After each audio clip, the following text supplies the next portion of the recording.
यह एक गणेश जी की कथा है जो बहुत प्रचलित है। हमेशा से व्रत उपवास के समय कही सुनी जाती है। विनायक कथा के रूप में इसे ज्यादा जाना जाता है। गणेश जी और खीर की कहानी सुनने से पहले हमारे चैनल पर नए हैं तो जल्दी से चैनल को सब्सक्राइब कीजिए और बेल आइकन को प्रेस कीजिए ताकि हर आने वाले नोटिफिकेशन आपके पास सबसे पहले पहुंचे। तो चलिए आगे बढ़ते हैं। एक बार गणेश जी ने पृथ्वी के मनुष्यों परीक्षा लेने का विचार किया। वे अपना रूप बदलकर पृथ्वी पर भ्रमण करने लगे। उन्होंने एक बालक का रूप बना लिया। एक हाथ में एक चम्मच में दूध ले लिया और दूसरे हाथ में एक चुटकी चावल ले लिए और गली गली घूमने लगे। साथ ही साथ आवाज लगाते चल रहे थे, कोई मेरे लिए खीर बना दे, कोई मेरे लिए खीर बना दे। कोई भी उन पर ध्यान नहीं दे रहा था, बल्कि लोग उन पर हंस रहे थे। वे लगातार एक गांव के बाद दूसरे गांव इसी तरह चक्कर लगाते हुए पुकारते रहे, पर कोई खीर बनाने के लिए तैयार नहीं था। सुबह से शाम हो गई, गणेश जी लगातार घूमते रहे। तभी एक बुढ़िया थी, शाम के वक्त अपनी झोपड़ी के बाहर बैठी हुई थी। तभी गणेश जी वहां से पुकारते हुए निकले कि कोई मेरी खीर बना दे, कोई मेरी खीर बना दे।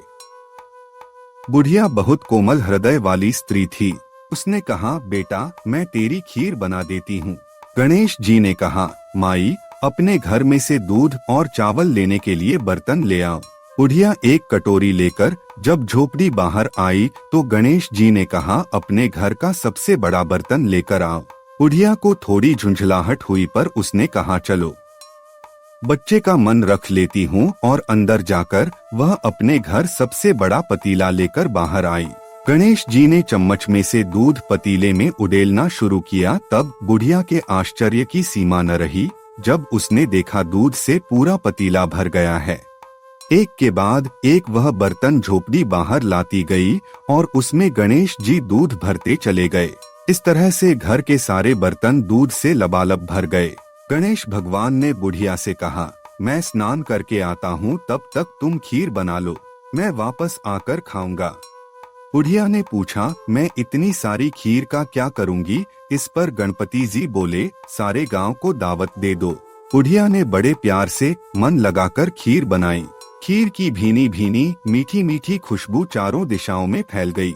खीर बनाने के बाद वह हर घर में जाकर खीर खाने का न्योता देने लगी। लोग उस पर हंस रहे थे।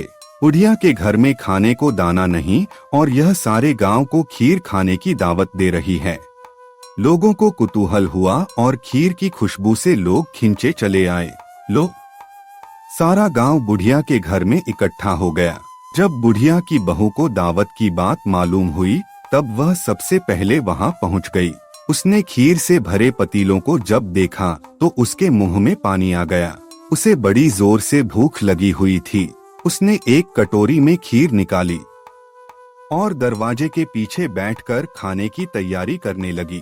इसी बीच एक छींटा गिर गया और गणपति जी को भोग लग गया और वो प्रसन्न हो गए। अब पूरे गांव को खाने की दावत देकर बुढ़िया वापस अपने घर आई तो उसने देखा बालक वापस आ गया था। बुढ़िया ने कहा, बेटा खीर तैयार है, भोग लगा लो। गणपति जी बोले, माँ भोग तो लग चुका है, मेरा पेट पूरी तरह से भर गया है, मैं तृप्त हूँ, अब तू खा, अपने परिवार और गांव वालों को खिला।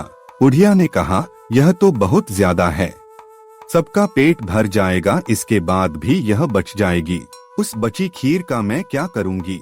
इस पर गणेश जी बोले, उस बची खीर को रात में अपने घर के चारों कोनों में रख देना। और बुढ़िया ने ऐसा ही किया। जब सारा गांव जी भर कर खा चुका तब भी ढेर सारी खीर बच गई। उसने उसके पात्रों को अपने घर के चारों तरफ रख दिया। सुबह उठकर उसने क्या देखा? पतीलों में खीर के स्थान पर हीरे, जवाहरात और मोती भर गए हैं। वह बहुत खुश हूँ, उसकी सारी दरिद्रता दूर हो गई और वह आराम से रहने लगी। उसने गणपति जी का एक भव्य मंदिर बनवाया और साथ में एक बड़ा सा तालाब भी खुदवाया। इस तरह उसका नाम दूर दूर तक प्रसिद्ध हो गया। उस जगह वार्षिक मेले लगने लगे। लोग गणेश जी की कृपा प्राप्त करने के लिए उस स्थान पर पूजा करने और मान्यताएं मानने के लिए आने लगे। गणेश जी सबकी मनोकामनाएं पूरी करने लगे। कहानी के अंत में वही मैं आज भी यही शुभकामनाएं दे रही हूँ। कहते को सुनते को, हुकारे भरते को। जैसी कृपा गणेश भगवान ने बुढ़िया पर की, वैसी कृपा हम सब पर करना, हम सब पर करना। तो मित्रों, गणेश भगवान की यह खीर वाली कहानी कैसी लगी हमें कमेंट करके बताइए। जय गणेश भगवान।